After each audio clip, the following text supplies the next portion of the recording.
What does a dozen of eggs cost? What about a gallon of gasoline, a house, a car,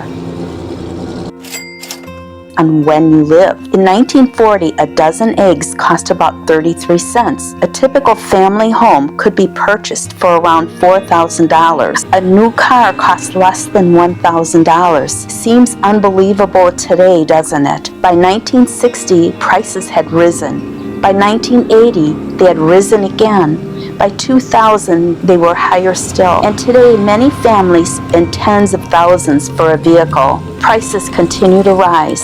They always have, and they most likely always will. But have you ever stopped to ask why? Because nothing is truly free. When government provides services, someone pays for them. When a society offers benefits, there are costs somewhere in the system.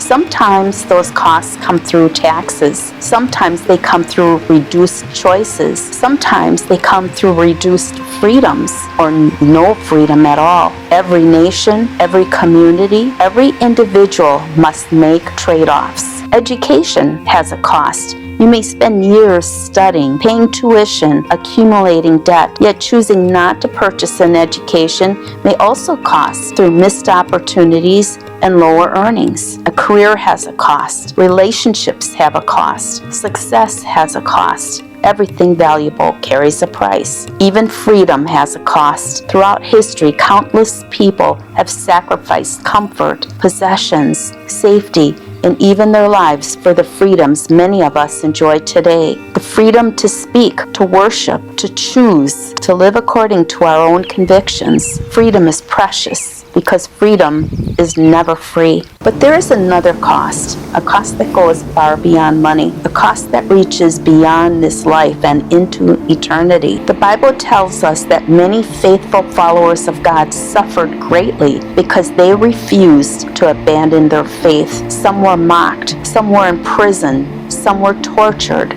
some were killed, yet they believed what they gained was worth far more than what they had lost. They counted the cost, and they paid the price willingly. Consider Judas. For 30 pieces of silver, he betrayed Jesus. For a brief moment, he gained money, but what did it cost him? Sometimes what appears valuable at the moment becomes worthless in eternity. What are we worth? The Creator of the universe looked upon humanity and determined that we were worth the highest price imaginable. Jesus left the glory of heaven, entered this world in humility, was born in a manger, lived among ordinary people, endured rejection, suffered on the cross. He gave his life for us, not because he was forced, because he loved us, and he still loves us. Through his death and resurrection, he made a way for forgiveness, a way for salvation, a way for eternal life. That gift cannot be purchased. It cannot be earned.